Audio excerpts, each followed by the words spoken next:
Do you remember when Ruby yelled at her little brother for trying to have fun on Halloween? Be a scary vampire. Scary vampires don't get treats. Hey everyone, so a while back I did a video on a handful of Max and Ruby episodes, and a lot of you in the comments made it clear that you absolutely hate this show's Halloween episode. I knew Ruby could be a bit of a bossy brat, but apparently this is the episode where she goes full dictator on her poor little brother. And if there's one thing I can't stand, it's bratty little kids who try to ruin everyone else's Halloween fun. Nobody's wearing a scary costume except you, Max. I missed the part where that's my problem. I'm currently working on a longer video ranking some of my favorite Halloween cartoons, but in the meantime, I thought it would be fun to tear into what many of you consider to be the worst episode of Max and Ruby. But before that, make sure to like and subscribe, and leave a hype since I guess that's still a feature. And stick around to the end of the video to find out about an exciting new 2D fighting game I've been developing with the folks at Retail Revenge, and how you can help bring it to life. Let's not waste any more time and delve right in. This video is brought to you by viewers like you. Thank you. Make sure to subscribe and help get this video to 10,000 likes. It's Halloween, and the Rabbit siblings are excited to go trick-or-treating. Max busts out his vampire costume kit so he can go trick-or-treating as Bunnicula, but Ruby says Max can't be a vampire and makes him spit out his fangs. Gross. Ruby wants to be Cinderella and orders Max to dress up as Prince Charming. Wait, so she wants her little brother to dress up as her character's husband? I didn't realize this show took place in Alabama. Ruby then raids her mother's closet to find the perfect dress, because I guess Ruby and her mom wear the same size clothes. Ruby takes one look in the mirror before grumbling that she isn't the fairest of them all. Meanwhile, Max uses his backup set of fangs to complete his vampire costume. He tries to scare his big sister, even though everyone knows you can't scare a monster. Little princes do not have fake hands. No, but their bodyguards might. Ruby tells Max to cut the crap and confiscates his rubber rat and fake ghost toy. Ruby claims that a prince's job is to do whatever their princess tells them, and then tries to strangle Max with his own cape. She takes away his fangs again before leaving to finish her costume. They haven't even started trick-or-treating yet, and already Max is done with his sister's bullcrap. He waits for her to leave before busting out his bag of tricks. Ruby says the key to makeup is not to overdo it, right before she proceeds to overdo it.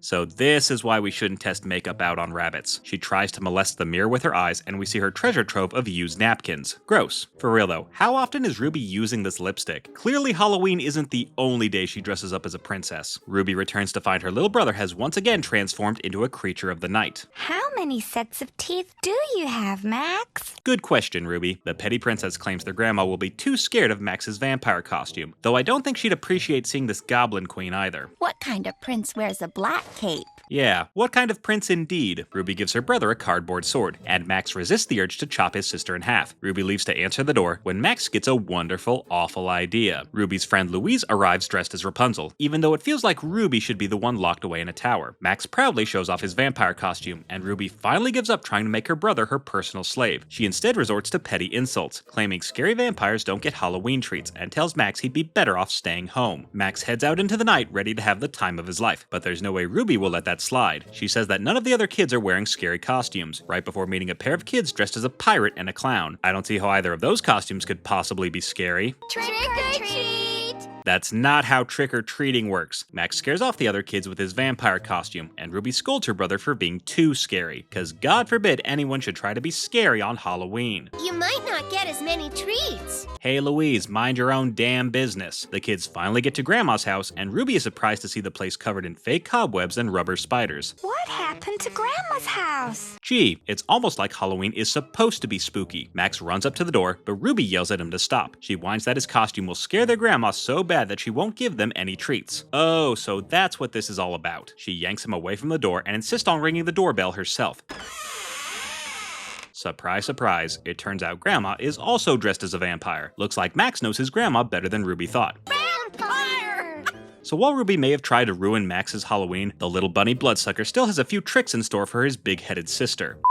Max and Ruby get home from trick-or-treating, and the little vampire begs his sister to read him his Blue Tarantula book before bedtime. Ruby claims that the book is only for older bunnies, and worries it'll give her little brother nightmares. I mean, he already lives with the worst big sister in the world. What could be a worse nightmare than that? Max insists he can handle the book just fine, so Ruby gives in to her little brother's demands. She reads him the story about an evil tarantula that sneaks into little bunnies' bedrooms in the middle of the night and squishes them like bugs. Max is clearly upset by the story, but Ruby is too engrossed in the narrative to notice her baby brother is on the verge of shitting his pants. I'm glad the Blue Tarantula isn't mad at me, Max. You're not helping, Ruby. Ruby tells Max that the Blue Tarantula only squishes bad bunnies, which means Ruby better sleep with one eye open tonight. She tucks Max into bed before leaving him with these ominous words. Don't let the bed bugs bite. Why would you say it like that? Max tries to fall asleep when he hears a spooky sound coming from his closet. Oh, hell no, I'm out of here. Max runs to go find Ruby, who is supposedly less scary than the Blue Tarantula. Ruby takes Max back to bed and shows him that there aren't any monsters hiding in his closet, but that's exactly what the monsters want you to think. Ruby tries to go to bed when Max runs in screaming that the wind is trying to kill him. Ruby once again assures her brother that the Blue Tarantula isn't real. Or is it? Alright, time to burn the house down. Ruby decides to be a good big sister for once and goes to investigate the noise under Max's bed. Looking under beds is a big sister's job. Ruby finds a mysterious box under Max's bed, which appears to be moving all by itself. Aw, shit, they got a Pennywise up in here. Turns out the creepy sound was just Max's Jack-in-the-Box. Ruby tells Max he was silly to be worried, even though she was clearly about to piss her own pants just a moment ago. Ruby heads back to bed when Max decides to give his sister a taste of her own medicine. He uses his wind-up lobster toy to trick Ruby into thinking the Blue Tarantula is going to squish her. The Blue Tarantula! But Ruby, I thought you said the Blue Tarantula only attacks bad bunnies. Ruby runs screaming into Max's room and spends the rest of the night hiding under his covers. Looks like it was a good Halloween after all.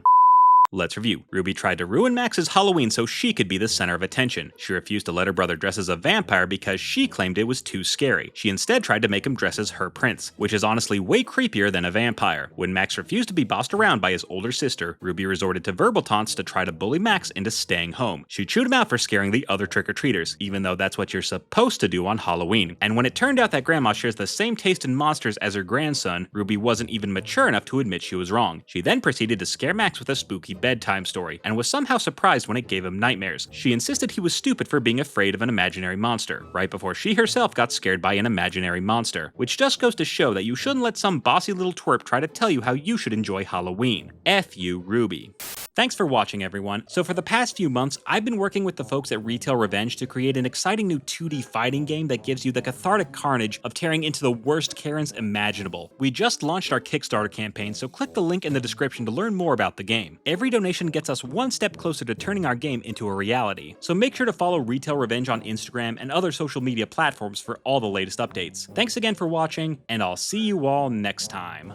And I say, hey, what a wonderful kind of day.